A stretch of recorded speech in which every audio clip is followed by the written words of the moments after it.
To guys, oh, isda. Ang laki. Nasunog ang kanyang balat, yung pag-ihaw, pero ang loob niyan is hindi sunog. Ito ang isda na nakita, for the first time mong nakita dito sa Eastern Samar yan. Ang tawag dito ko ay pakul. Napakakapal nito ang kanyang balat. So, tingnan natin. Hahatiin natin kung ano talaga ang kanyang laman. Ay naku, parang uling naman to. Oy.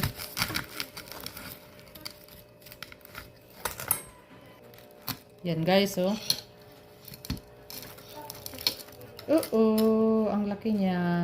Yan, hindi yan sunog. Yan, oh. Thank you very much for your watching. Kakaibang isda. Tignan nyo guys, oh. Ang tawag nito ay pakol. First time kong makakita ng isda na ganito na pag inihaw mo, ang kapal-kapal ng kanyang ano, oh, balat.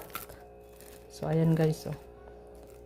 Dito lang yan sa Eastern Samar na isda na hindi ko nakita sa Isabela. Tignan nyo guys, oh. Yan. Kapal, oh. Yan. Laking isda din.